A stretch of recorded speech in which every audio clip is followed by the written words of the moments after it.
अक्सर जब हम मंदिर जाते हैं तो पंडित जी हमें भगवान का चरणामृत देते हैं। क्या कभी हमने ये जानने की कोशिश की कि चरणामृत का क्या महत्व है? शास्त्रों में चरणामृत के महत्व के बारे में बताया गया है और कहा गया है, अकाल मृत्यु हरणम सर्वव्याधि विनाशनम विष्णुः पादोदकम पीत्वा पुनर्जन्म न विद्यते। अर्थात भगवान विष्णु के चरण का अमृत रूपी जल समस्त पाप व्याधियों का शमन करने वाला है तथा औषधि के समान है। जो चरणामृत पीता है उसका पुनः जन्म नहीं होता। जल तब तक जल ही रहता है जब तक भगवान के चरणों से नहीं लगता। जैसे ही भगवान के चरणों से लगा तो अमृत रूप हो गया और चरणामृत बन जाता है। जब भगवान का वामन अवतार हुआ और वे राजा बलि की यज्ञशाला में दान लेने गए, तब उन्होंने 3 पग में 3 लोक नाप लिए। जब उन्होंने पहले पग में नीचे के लोक नाप लिए और दूसरे में ऊपर के लोक नापने लगे, तो जैसे ही ब्रह्मलोक में उनका चरण गया तो ब्रह्मा जी ने अपने कमंडल में से जल लेकर भगवान के चरण धोए और फिर चरणामृत को वापस अपने कमंडल में रख लिया। वह चरणामृत गंगा जी बन गई, जो आज भी सारी दुनिया के पापों को धोती है। ये शक्ति उनके पास कहाँ से आई? ये शक्ति है भगवान के चरणों की। जिस पर ब्रह्मा जी ने साधारण जल चढ़ाया था, पर चरणों का स्पर्श होते ही वह गंगा जी बन गई। जब हम बांके बिहारी जी की आरती गाते हैं तो कहते हैं, चरणों से निकली गंगा प्यारी, जिसने सारी दुनिया तारी।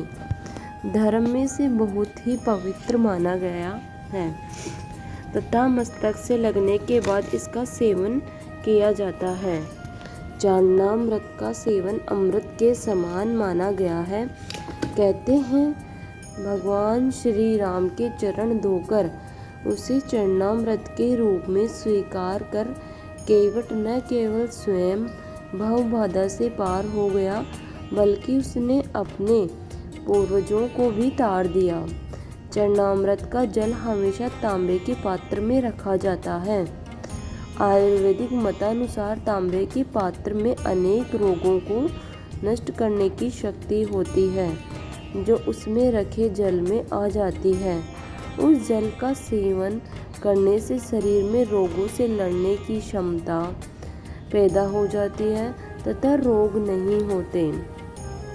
इसमें तुलसी के पत्ते डालने की परंपरा भी है, जिससे इस जल की रोगनाशक क्षमता और भी बढ़ जाती है।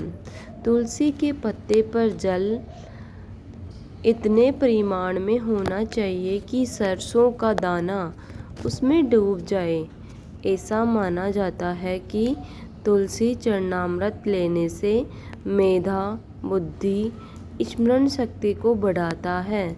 इसीलिए यह मान्यता है कि भगवान का चरणामृत औषधि के समान है। यदि उसमें तुलसी पत्तर भी मिला दिया जाए तो उसके औषधीय गुणों में और भी वृद्धि हो जाती है। कहते हैं, सीधे हाथ में तुलसी चरणामृत ग्रहण करने से हर शुभ काम या अच्छे काम का जल्द परिणाम मिलता है। इसीलिए चरणामृत हमेशा सीधे हाथ से लेना चाहिए। लेकिन चरणामृत लेने के बाद अधिकतर लोगों की आदत होती है कि वे अपना हाथ सिर पर फेरते हैं। चरणामृत लेने के बाद सिर पर हाथ रखना सही है या नहीं, यह बहुत कम लोग जानते हैं।